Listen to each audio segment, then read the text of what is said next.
अब हम लोग पढ़ेंगे इसमें आई आर हाँ, इंटरनेशनल रिलेशन।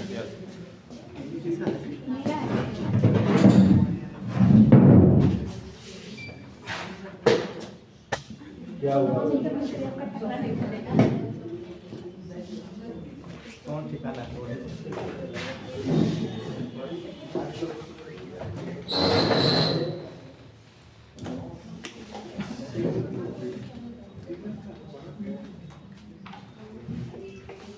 सर वो सब कहाँ से इसी का अब कोई प्रॉब्लम नहीं हुई चलाने में सर ये इंजीनियर साहब हैं। अच्छा नहीं है किसी का कैंसर है। हेलो सच में कर क्या है? बीटेक की हो? हाँ सर। अच्छा नहीं ठीक है, अच्छी बात। तो देखो हम लोग अगला जो टॉपिक है स्टार्ट हो रहा है आप लोगों का इंटरनेशनल रिलेशन आई आर।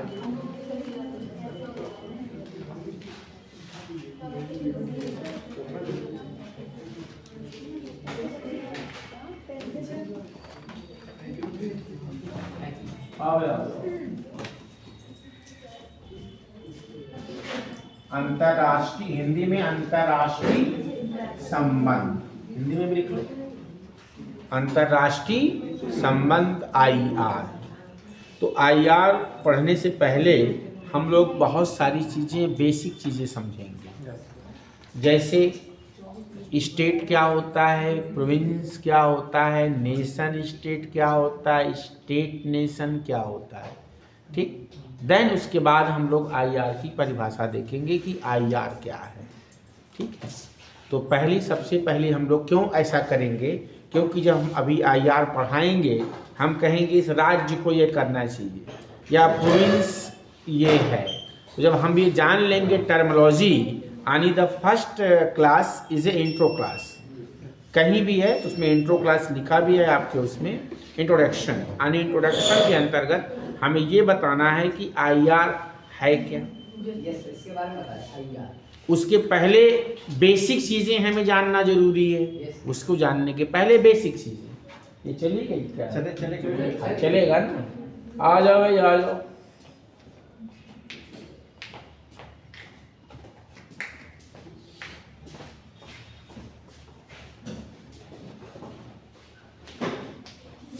मौका मिलने में दो चार लोग कन्नी भी काट लेते हैं। दो तीन गए नहीं आ जाएंगे, वो खाने होने गए, दूर से आते हैं ना। अच्छा हाँ तो गोलगप्पा वगैरह खाने जाते हैं। गोलगप्पा, हाँ फुल्की। अच्छा फुल्की। लाइट से इसका कनेक्ट नहीं है क्या? कनेक्ट है, वो है ना, वाटर से चलेगा। नहीं लाइट नहीं है, खाली यही एक ही है, इससे कनेक्ट। चलो ठीक। सबसे पहले हम लोग बात करेंगे स्टेट की, स्टेट या राज्य की। तो राज्य क्या होता है भाई, स्टेट क्या होता है?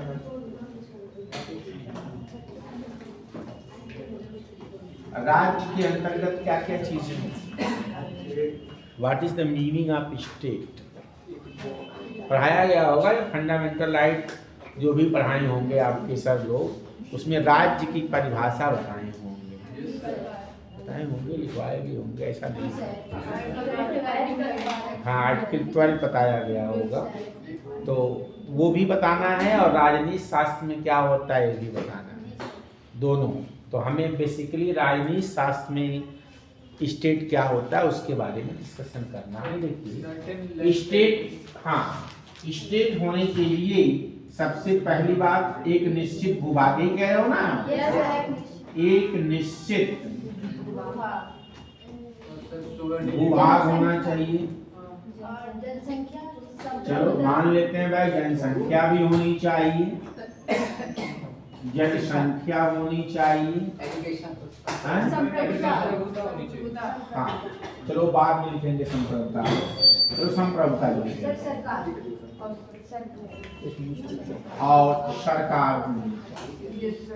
यही तो चार पिलर हैं, एक निश्चित भूभाग, जनसंख्या या लोग, बात देखी है, चाहे लोग कहो चाहे जनसंख्या। और तीसरी चीज सरकार, और लास्ट एक संप्रभुता। नंबर आगे पीछे कर सकते हो तो कोई इशू नहीं। सर एजुकेशन ही होता है। हाँ? एजुकेशन तो आते हैं। हाँ? राज्य के अंदर भी एजुकेशन तो आते हैं। एजुकेशन हाँ, शिक्षाएं। नहीं, ये राज्य की आपकी परिभाषा है। ठीक, अच्छा, अब जब आप कॉन्स्टिट्यूशन पढ़ते हो, संविधान पढ़ते हो, तो संविधान में राज्य को आर्टिकल 12 में डिफाइन किया गया। इस आर्टिकल में 12 में संविधान में राज्य की परिभाषा क्या है? ये तो आपका राजनीति शास्त्र में हो गया। किसमें हो गया? राजनीति शास्त्र में राज्य की परिभाषा। अब राज्य की परिभाषा संविधान में क्या होता है? इसमें क्या सेंट्रल लेवल पे एक इसमें संसद होती सर और एक लेजिस्लेचर अन्य प्राधिकरण होते हैं। चुनी हुई सरकार हो। सर लेजिस्लेटिव चार लोगों से मिलकर बना होता है ये।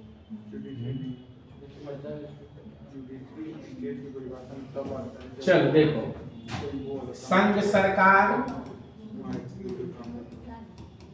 एवं संसद, संसद के 3 भाग, Lok Sabha, Rajya Sabha and president of India. राज्य सरकार एवं राज्य विधानमंडल, राज्य विधानमंडल के 3 भाग, 2 भी हैं, 6 राज्य जैसे है जहाँ पे 3 है, यानी कि विधान परिषद, विधानसभा और राज्यपाल। 6 के अलावा जैसे आपके 6 कौन कौन से राज्य हैं? यूपी, बिहार, तेलंगाना, आंध्रा, महाराष्ट्र और कर्नाटका। 6 राज्य हैं जो बाइकम्युनिज्म है। यहाँ पे जो विधानमंडल बनेगा वो किस किस से मिलके बनेगा? विधानसभा, विधान परिषद और राज्यपाल से। बाकी जो 22 बचेंगे उसमें विधानसभा और राज्यपाल से मिलके बनेगी। ठीक, इसके बाद अगला है स्थानीय स्वशासन। स्थानीय स्वशासन में 2 लोकल गवर्नमेंट, नगर पालिकाएं और ग्राम पंचायतें। उसके बाद है अन्य प्राधिकारी। अन्य प्राधिकारी में क्या आएगा? ऐसे इंस्टीट्यूशन, संस्थान जो राज्य सरकार या केंद्र सरकार के द्वारा गवर्न या शासित होते हों। आई बात समझ में? इसे हम क्या कहेंगे? अन्य प्राधिकारी। जैसे सेल, गेल, भेल, रेल। हाँ बोलो। मिलिट्री जो पोस्ट है तीनों, वो अन्य प्राधिकारी में आएंगे कि नहीं? वो सरकार, वो तो आपके सरकार के अंग हो गए भाई। और क्या है भाई, गवर्नमेंट में ही तो जब बात करते हो कार्यपालिका की, किसकी बात करते हो? कार्यपालिका की। तो कार्यपालिका जो है आपके 3 लिस्ट हैं, संघ सूची, राज्य सूची और समवर्ती सूची। तो संघ लिस्ट में ही आपकी आर्मी है, तो ऑलरेडी है वो गवर्नमेंट। ठीक, तो अभी क्या हो गए? इसे कहेंगे राज्य। अब इसमें कुछ बेसिक चीजें और हैं, जैसे राज्य होने के लिए बात आती है अन्य प्राधिकारी का। तो क्या एक जो है प्राइवेट जो संस्था एग्जाम करवाती है, जैसे NTA, आप लोग एग्जाम कराती है ना, सीटेट का और ये सब एग्जाम कराती है, नेट वगैरह कराती है। तो जो सीटेट का, तो ये बताइए कि क्या NTA जो कि एक प्राइवेट संस्था, ये सरकार के अंतर्गत आएगी आर्टिकल 12 में कि नहीं? भाई हम अन्य प्राधिकारी की बात, हम ये कह रहे हैं कि जो NTA है, एक हेलो, हाँ बताइए सर, नमस्कार। ठीक ठीक ठीक, खाली फोटो भर, ठीक ठीक भेज रहे।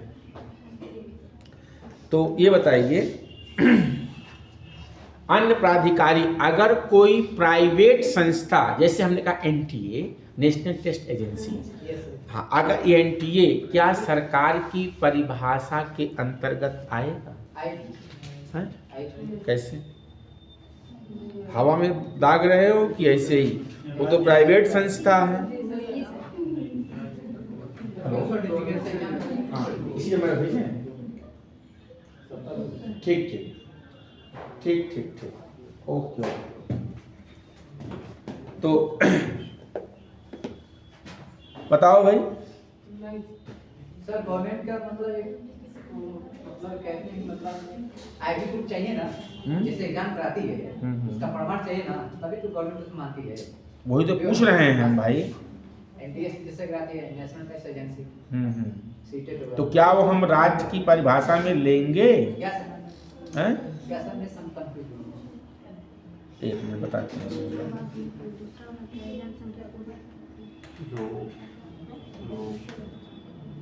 ये जरा मैट नहीं कुछ नहीं, बस बैठ रहा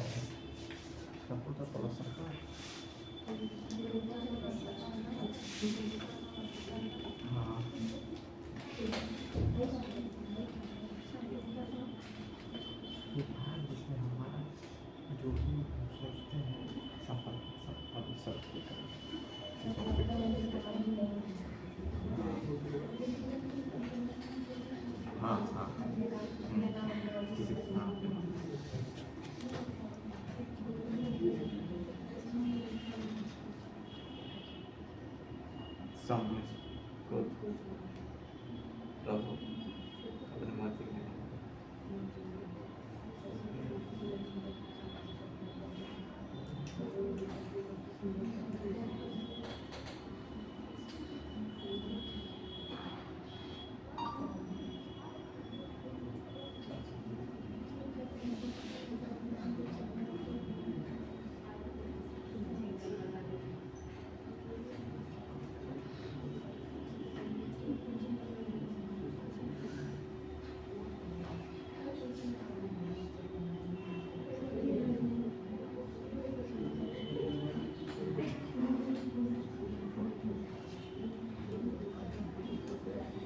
चलिए आ जाते हैं, फोटो भेजनी थी अपनी।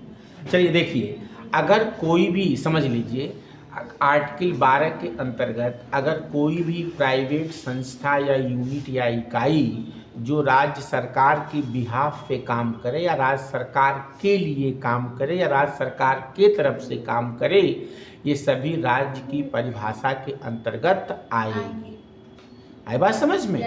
हाँ, अब देखिए तो आर्टिकल 12 में ये है, हमें यहाँ अपने पे आ जाइए। राज्य, स्टेट का मतलब एक निश्चित भूभाग होना चाहिए। इस परिभाषा के अनुसार क्या उत्तर प्रदेश एक राज्य है? यूपी इज ए स्टेट और नॉट? हम कहते हैं नहीं। इस डिफिनेशन ये वाली राज्य वाली हम इसकी बात कर रहे हैं, है? हम कहते हैं नहीं है। इसमें भारत देश है और देश का वही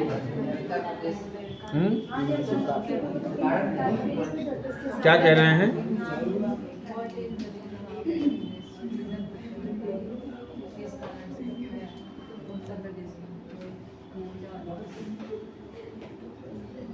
बोलिए। संप्रभुता है, वो केंद्र सरकार के अधीन है, इसकी वजह से हाँ, इसलिए केंद्र सरकार के लिए नहीं, केंद्र सरकार के लिए नहीं। तुम कुछ हद तक सही जा रही हो। कोई भी राज्य नहीं है। क्यों नहीं है? देखो, उत्तर प्रदेश का एक निश्चित भूभाग है, कोई दिक्कत नहीं है, ऐसा कुछ है फिगर। जनसंख्या कोई कमी नहीं है, लगभग 24-25 जो भी करोड़ हो, पिछले वाले में 20 था, जो भी बढ़ के हो गए हो। सरकार बाबा की सरकार है, देखो यहाँ दिख रही है, बाबा की सरकार भी हमारे है, चुनी हुई सरकार है, आपके सर पे है। लेकिन क्या उत्तर प्रदेश एक संप्रभु राज्य है? नहीं। यूपी में संप्रभुता नहीं है। क्यों संप्रभुता नहीं है? इसके नाम में, इसके सीमा में इसके दो टुकड़े कभी भी किए जा सकते हैं। Under article 3 of the Indian constitution set parliament किसी भी राज्य की सीमा में, नाम में या उसके एक राज्य को मिला के दो राज्य या एक राज्य के दो टुकड़े या किसी राज्य का कुछ भाग किसी राज्य का कुछ भाग मिला करके एक नए राज्य का नाम बना सकती है। इसलिए कोई भी राज्य इंडिया में संप्रभु नहीं है। अकॉर्डिंग टू दैट डिफिनीशन कोई भी राज्य नहीं है। तो राज्य नहीं है तो क्या है? प्रांत है। क्या है? प्रांत है, प्रोविंस है। याद करिए, जब हम लोग ब्रिटिश गवर्नमेंट के अंडर में थे तो कहते थे province of Bengal, province of Uttar Pradesh, province of Bombay, यही तो बोलते थे। यानी कि जब उसके भी समय आप लोगों ने पढ़ा होगा अशोक का समय, तो कि पूरा इंडिया वो कितने भागों में, 5 प्रांतों में डिवाइड था। वहां भी क्या इस्तेमाल करते थे? प्रांत। लेकिन कंफ्यूजन तब होती है जब संविधान में राज्य की शब्दावली या परिभाषा ही बदल दी गई है। हमारे यहाँ केंद्र के लिए भी राज्य, स्टेट के लिए भी राज्य शब्द का प्रयोग करते हैं। राज्य में हम संघ सरकार को भी मानते हैं, संसद को भी लेते हैं, राज्य सरकार को भी लेते हैं, अन्य प्राधिकारी को भी लेते हैं, स्थानीय सरकार को भी लेते हैं। हम सबको राज्य कहते हैं। यानी कि आपके संविधान में राज्य की शब्दावली क्या कर दी गई है? बदल दी गई है। इसीलिए क्या होता है? कंफ्यूजन होता है। आई बात समझ में? इस परिभाषा के अनुसार कोई भी राज्य नहीं है। तो क्या है? प्रोविंस कहना ज्यादा उचित है, लेकिन हमारे संविधान में इसके लिए राज्य शब्द का प्रयोग किया गया है, इसलिए हम राज्य शब्द कहते हैं। कोई दिक्कत किसी को? अच्छा, राज्य और प्रांत में क्या अंतर होता है?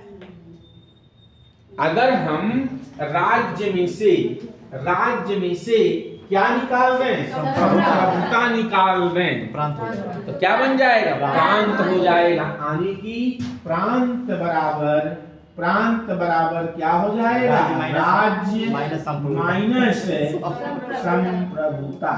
अगर सॉवरेनिटी को हम स्टेट में से निकाल दें, क्या बन जाएगा? प्रांत बन जाएगा।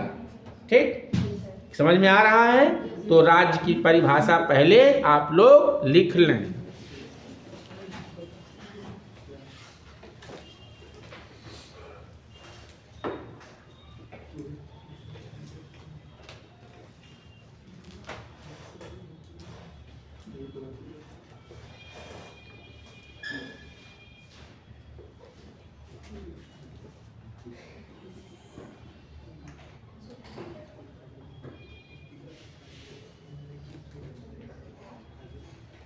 एक से बेवकूफ लोग दुनिया में है क्या? चापलूस बहुत हैं दुनिया में। चापलूसों की कमी नहीं है सर, झूठ है या सर नोस करते रहते हैं। अरे जी क्या, लेकिन चापलूसी अच्छी भी तो लगती है। हमें कभी कभी चापलूसी बचकाना लगता है। झूठे में जी हजूर सर करते रहते हैं। एक ग्रुप है हम लोगों का टीचरों का, उसमें 2-3 टीचर चटुकार टाइप के हैं कि मतलब जी हजूरी कर देंगे तो हमारी क्लासेस ज़्यादा लग जाएंगी। कुछ हैं चटुकार टाइप की, दूसरे जगह की बात हो रही है। उसी ग्रुप में मैसेज आया था। अब लिखिए राज्य, तो पहले लिख लीजिए राज्य बराबर एक निश्चित भूभाग, जनसंख्या या लोग, संप्रभुता प्लस सरकार। एक लाइन में लिख लीजिए।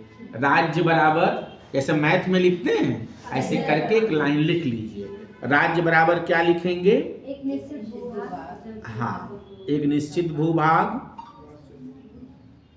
जनसंख्या या लोग, सरकार और संप्रभुता। राज्य बराबर लिख लिया?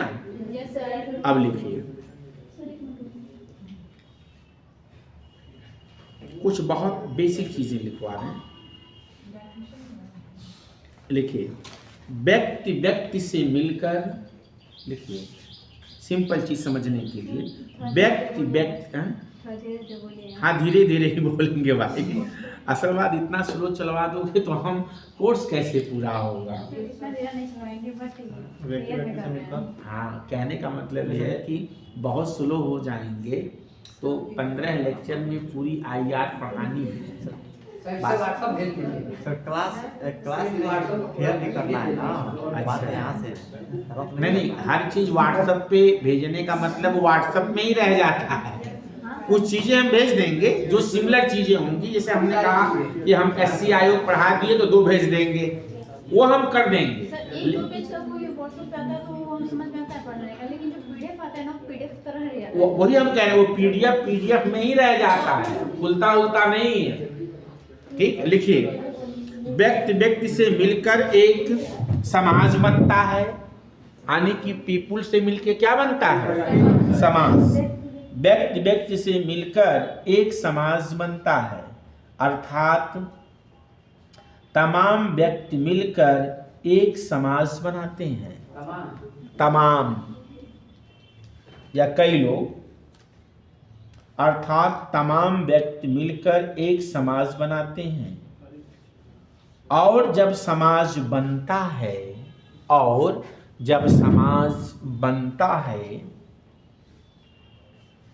तब बड़े संघर्ष होते हैं। और समाज जब बनता है तो बड़े संघर्ष होते हैं। और जब समाज बनता है तब बड़े संघर्ष होते हैं। पूर्ण विराम। इन संघर्षों के समाधान के लिए, इन संघर्षों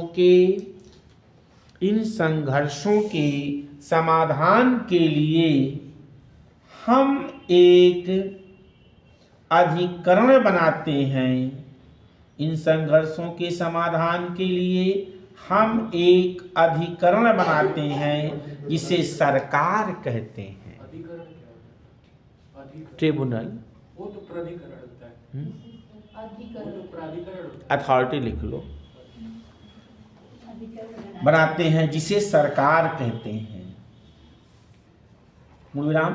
सरकार एक संगठन है, गवर्नमेंट इज ऑर्गेनाइजेशन। सरकार एक संगठन होता है जिसके पास कुछ शक्तियां होती हैं। सरकार एक संगठन होता है जिसके पास कुछ शक्तियां होती हैं। सरकार एक संगठन होता है जिसके पास कुछ शक्तियां होती हैं, जैसे कानून बनाने की तथा इसको लागू करने का अधिकार।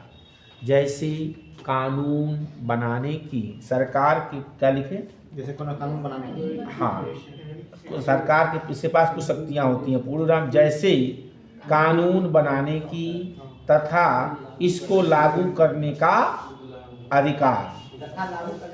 अधिकार, हाँ। और इसके उल्लंघन करने वालों के लिए दंड की व्यवस्था करना। और इसके उल्लंघन करने वालों के लिए दंड की व्यवस्था करना। अब देखिए, इसको अगर हम ऐसे समझें, व्यक्ति से मिलके क्या बनेगा? समाज। और जब समाज बनता है तो बहुत संघर्ष होता है। तो सरकार और सरकार किसका भाग? राज्य। यानी कि जब कोई भी समाज बनता है तो व्यक्ति मिलकर के क्या बनाते हैं? परिवार। परिवार से क्या बनता है? समाज बनता है। कई परिवारों को मिलाकर क्या नहीं, व्यक्तियों से समाज का निर्माण। और जब समाज बनता है तो यहाँ पे क्या होते हैं? संघर्ष होते हैं। इन संघर्षों को रोकने के लिए ही हम किसका निर्माण करते हैं? राज्य का या सरकार का हम क्या करते हैं? निर्माण करते हैं। जैसे याद करिए, आप लोगों ने ऋग्वेद पढ़ाया गया होगा और वहाँ एक युद्ध बताया गया होगा। परश्रवी नदी के किनारे दशरथ युद्ध के बारे में बात की गई होगी कि 10 राजाओं का संघ क्या करता है और एक तरफ वशिष्ठ होते हैं, एक तरफ विश्वामित्र होते हैं, दोनों के धर्मगुरु होते हैं, आपस में लड़ते हैं, ये पढ़ा होगा। उसके बाद आप लोगों ने महाजनपद का उदय पढ़ा होगा। महाजनपदों का उदय, जब कोई भी समाज बनता है तो समाज में क्या होते हैं, संघर्ष होते हैं, और इन्हीं संघर्षों को रोकने के लिए हम राज्य या सरकार का निर्माण करते हैं। आई बात समझ में? क्लियर? और राज्य के पास क्या होती है, सरकार के पास, राज्य के पास क्या होती है, किसी भी नियम या विधान को बनाने की शक्ति होती है और उसको लागू करने की शक्ति होती है। अगर कोई व्यक्ति उस कानून को तोड़ता है तो वो क्या करेगा, उसको पनिश कर देगा, उसको दंड देने का क्या रखता है, अधिकार रखता है। इसमें 2-3 चीजें हम और डिस्कस यहाँ करेंगे। पोल साइंस का कोई स्टूडेंट है इसमें, पॉलिटिकल साइंस, पोल साइंस की हो, तुमने वो पढ़ा होगा डिवाइन थियरी, राज्य का दैवी उत्पत्ति सिद्धांत पढ़ा होगा। तो दैवी उत्पत्ति का सिद्धांत क्या कहता है कि जो हमारा ये राज्य है या का निर्माण हुआ है तो इसमें एक राजा होता है। तो राजा कहता है कि हम भगवान के द्वारा बनाए गए प्रतिनिधि हैं, be the representative of the God. हम किसके प्रतिनिधि हैं, सरकार के, यानी हम भगवान के, और हम वही करते हैं जो भगवान का आदेश होता है, और हमारा आदेश का मतलब भगवान का आदेश है। डिवाइन थियरी, दैवी सिद्धांत ये तो कहती है कि राजा का विरोध करने का मतलब भगवान का विरोध करना होता है, और राजा क्या है, राजा वही करता है जो वह शक्ति उनको आदेश देती है। इसलिए जनता का यह कर्तव्य है कि वो उनके बातों को क्या करे, माने, और राजा के किसी भी निर्णय या किसी भी आज्ञा का अवहेलना न करे। इसे कहते हैं डिवाइन थियरी। और ये प्रथा चली भी, और राजा के खिलाफ किसी की औकात है पूरे राज्य में जो बगावत कर दे, अगर बगावत कर देते थे तो 6 इंच गला ऊपर से कलम कर दिया जाता था। ये सिस्टम चला। इसके बाद आया social contract theory, half lakh से रूसों ने दिया था। क्या दिया था, सोशल कॉन्ट्रैक्ट थियरी। इसमें क्या था कि जो समाज है, यहाँ पे आ जाते हैं कि व्यक्तियों से मिलके क्या बनता है, समाज, और जब संघर्ष होता है तो हम राज्य की उत्पत्ति यहीं से होती है। किसकी उत्पत्ति होती है, राज्य। लोग अपने धन, अपने संपदा, अपनी प्रॉपर्टी और अपनों की रक्षा करने के लिए क्या बनाते हैं, सरकार या राज्य चुनते हैं, जो हमें क्या करती है, प्रोटेक्शन देती है, हमें सुरक्षा देती है, हमारे धन से, संपदा से, हमारे परिवार की, या हमें उन अधिकारों से जो वंचित करता है उसको क्या करती है, पनिश करती है। इसे हम क्या कहते हैं, राज्य या सरकार कहते हैं। इतनी बात सबको समझ में आ गई? बोलो, इज वेरी क्लियर? किसी कोई डाउट तो नहीं? अब हेडिंग डालिए अगला, प्रांत, प्रोविंस।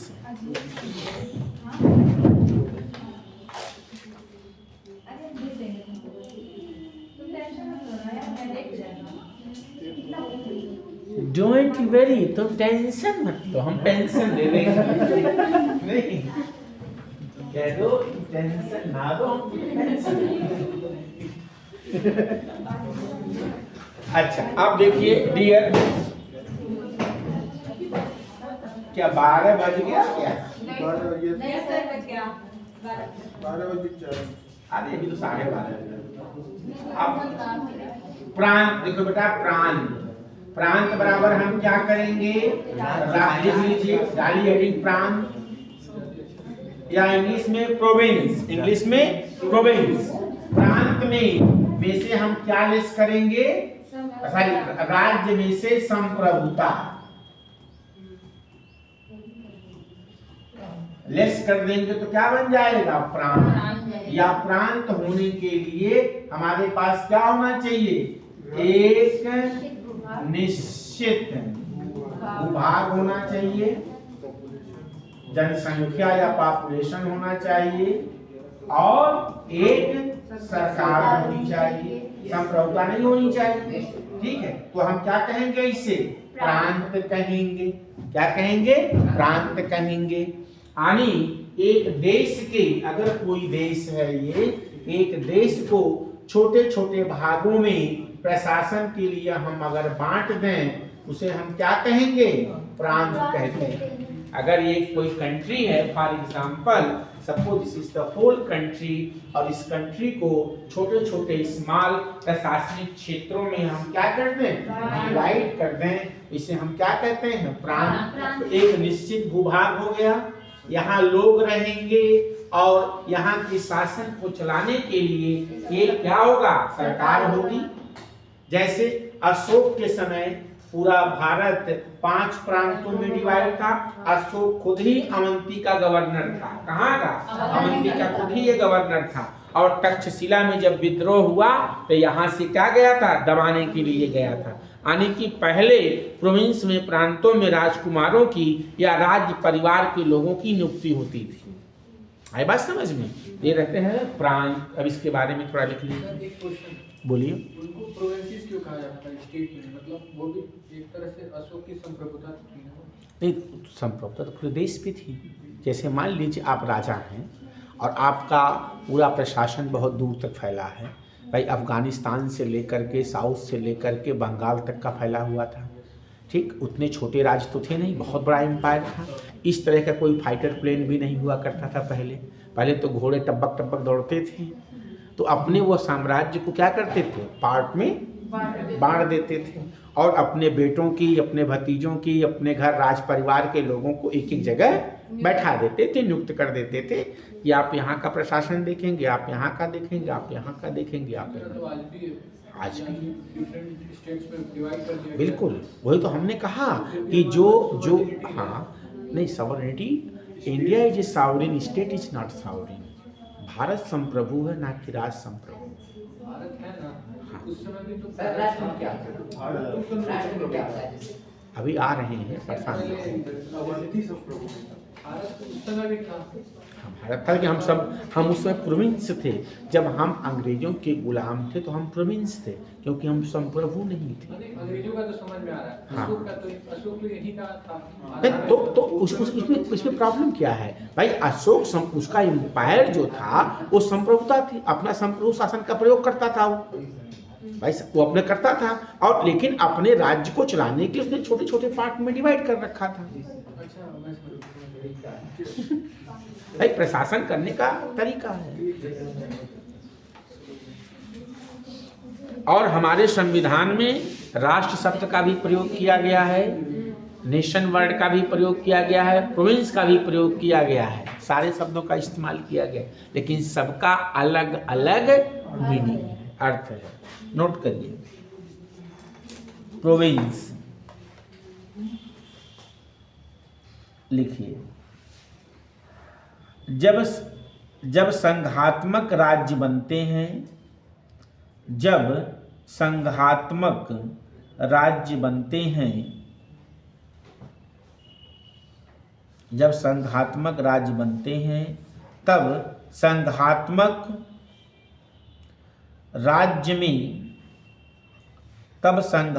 राज्य में तकनीकी रूप से, जब संघात्मक राज्य बनते हैं तब संघात्मक राज्य में तकनीकी रूप से जो छोटे छोटे क्षेत्रों पर, तकनीकी रूप से जो छोटे छोटे क्षेत्रों पर शासन करती है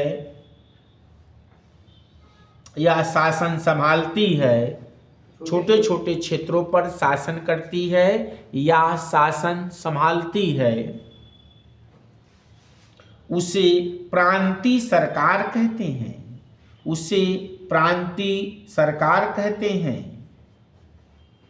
उसे प्रांतीय सरकार कहते हैं। क्या बेटा, क्या छूट गया? प्रांतीय सरकार कहते हैं।